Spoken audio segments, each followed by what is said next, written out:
Teoria das colisões. Pessoal, a teoria das colisões era a parte da cinética química bem mais teórica, beleza? Primeiro, antes você teve comigo termoquímica. Lá em termoquímica, eu falei com você sobre uma coisa que é o gráfico termocinético. O que é o gráfico termocinético? O gráfico termocinético é justamente o gráfico onde eu tenho no meu eixo Y a entalpia e no meu eixo X o tempo ou o caminho reacional. Fechou? Eu vou colocar aqui caminho. Beleza? O que acontece é que no meu gráfico termocinético ele é uma relação justamente de cinética química e termoquímica. Quando a gente fala gráfico termocinético, vamos pegar aqui, por exemplo, um gráfico exotérmico, onde eu tenho o meu reagente e aqui eu tenho o meu produto. O que a gente consegue destacar? Que o reagente, para virar produto, ele tem que diminuir a sua entalpia. Isso quer dizer que eu tenho uma reação exotérmica. Porque aqui eu vou ter a minha variação de entalpia e essa variação de entalpia será menor que zero, porque o reagente vai virar produto, certo? Mas falamos que antes do meu reagente virar produto, ele absorve energia, forma algo e volta a ser produto. No caso, não volta, ele vira produto. Este algo é esse pico. Este pico é o que chamamos de complexo ativado. Rodrigo, o que é o complexo ativado? O complexo ativado é como se fosse um produto intermediário. Eu sempre preciso, primeiro, formar o complexo ativado para depois virar o meu produto. Na cinética química, o que a gente vai observar é esta região. Porque essa região que vai determinar a velocidade da minha reação. É tudo o que acontece para o reagente até eu virar complexo ativado. Beleza? É aqui que entra a teoria das colisões. Fechou? Então vamos lá. Teoria das colisões. Explica a formação de produtos como resultados de choques efetivos, do choque efetivo entre as moléculas reagentes. Por exemplo, imagina dois reagentes. Vamos representar como se fossem duas bolinhas verdes e duas bolas azuis. E eu busco formar o meu produto. E digamos que um produto seja uma bola azul com uma verde e outra azul com uma verde. Ok? Qual que é a ideia? Primeiro, eu tenho que ter uma orientação espacial favorável, que é um choque. É um choque onde seja favorecida a formação do meu produto. Então esse choque, claro que você não vai ver as moléculas assim, nessa representação, nessa simulação, ele tem que ser o quê? Vertical com vertical. Beleza? Isso seria uma orientação espacial favorável. Aí você pode pensar, nossa, eu vou ter que pensar na molécula, vou ter que ver a imagem, ver como é que vai se chocar. Não. Você só vai ter que gravar que a molécula ela precisa ter uma orientação espacial favorável, como se fosse um encaixe perfeito. Então os reagentes vão se chocar de uma forma espacial favorável, só. O que seria não favorável? Seria se o choque fosse, olha só, apenas uma verde com uma azul. Eu não vou ser favorável. Outra forma, não favorável. Outra forma, não favorável. Outra forma, não favorável. Beleza? Outra forma, não favorável. Então, o que você tem que gravar? Que para eu ter a teoria das colisões, um dos pontos é o choque efetivo. Para eu ter o choque efetivo, eu tenho que ter a orientação espacial favorável. Só. Até agora, beleza? Agora, o ponto principal é a energia de ativação. Quando falamos energia de ativação, é porque eu vou ter o choque favorável, mas ele tem que ser forte, ele tem que ser com energia. Porque se não for com energia, eu não formo meu produto. Não forma. Então, quando eu falo sem energia de ativação, é como se ela fosse se chocar, tem a orientação favorável, mas é fraco. Agora, quando eu falo com energia de ativação, é forte. Essa energia de ativação também é chamada de energia mínima necessária. E é o que pode ser observado aqui. A ida do reagente até o meu complexo ativado é o que é chamado de energia de ativação, ou energia mínima necessária. É o quanto o reagente precisa absorver para virar produto. É tipo falar bem assim, gente, álcool. Álcool é inflamável. Mas se eu jogar no chão, já pega fogo? Não. Porque ele não tem energia para iniciar a combustão. Se ele não tem energia para iniciar a combustão, o que daria energia? Uma fagulha. Então aquilo seria a energia mínima necessária, beleza? Vamos lá. Qual que é a ideia? Se eu tenho a orientação favorável, se eu tenho a energia mínima de ativação, eu formo um complexo ativado. Fechou? O que é o complexo ativado? É como se fosse meu produto intermediário. É minha parte com alta energia antes de eu virar o meu produto final. Então, qual que é a ideia? Orientação favorável, energia mínima necessária, junta, forma o complexo ativado. Beleza? Graficamente falando, qual que é a ideia? Já falei. Complexo ativado é como se fosse uma parte anterior ao produto.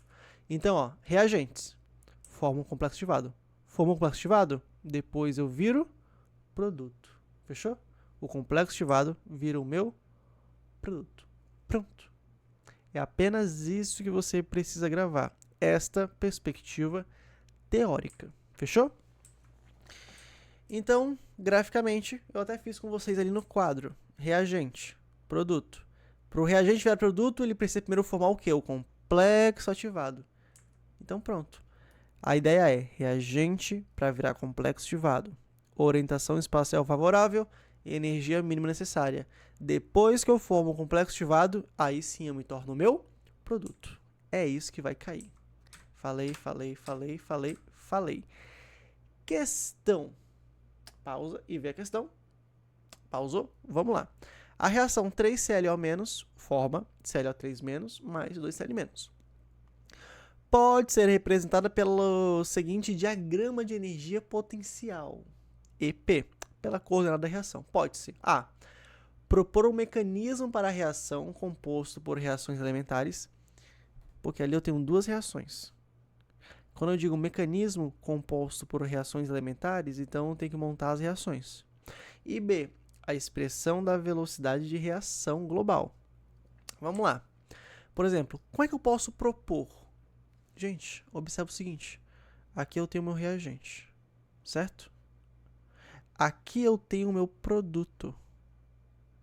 Mas eu tenho esse meu produto, vamos já que é produto B, beleza?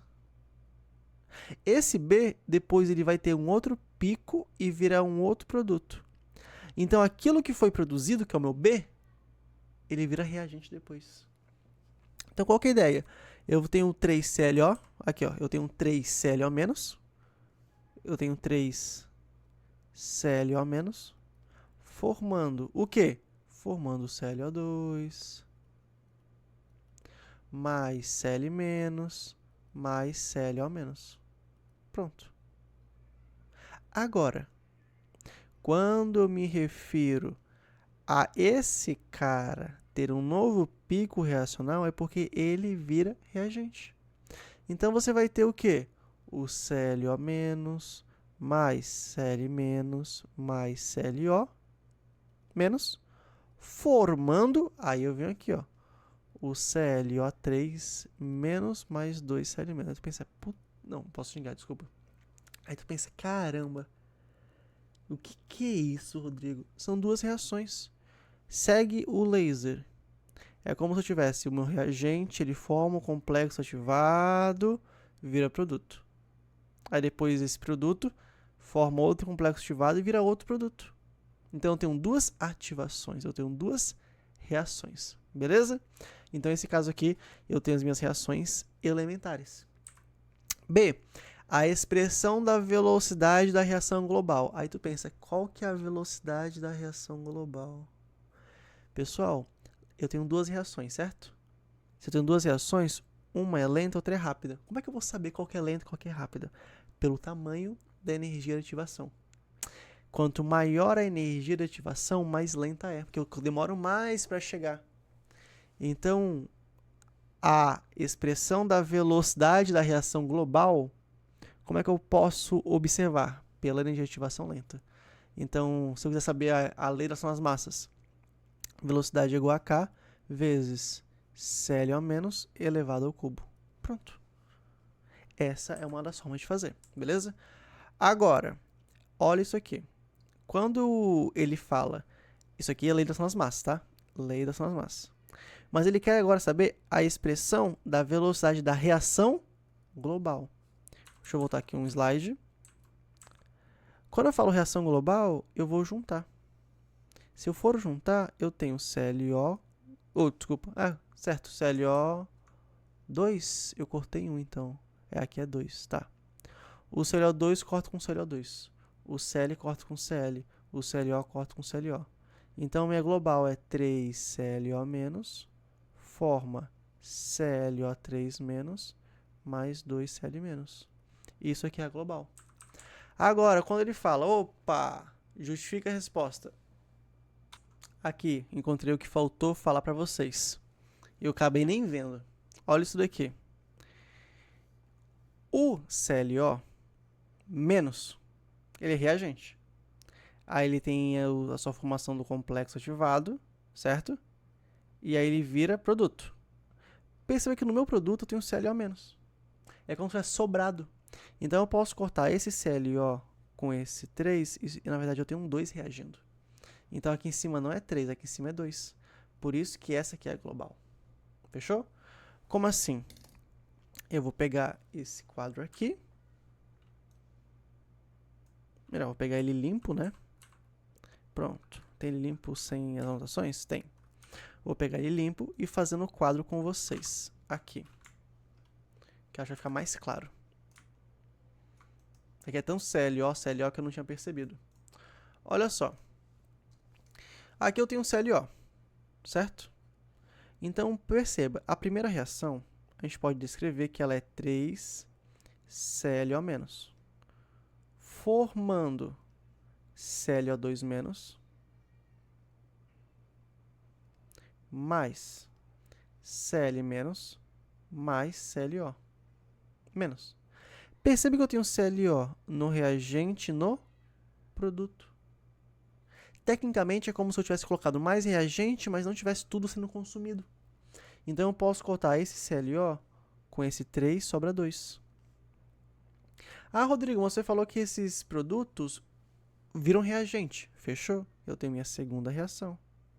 Minha segunda reação é o CLO2 menos, mais Cl menos, se tornando o, aqui ó,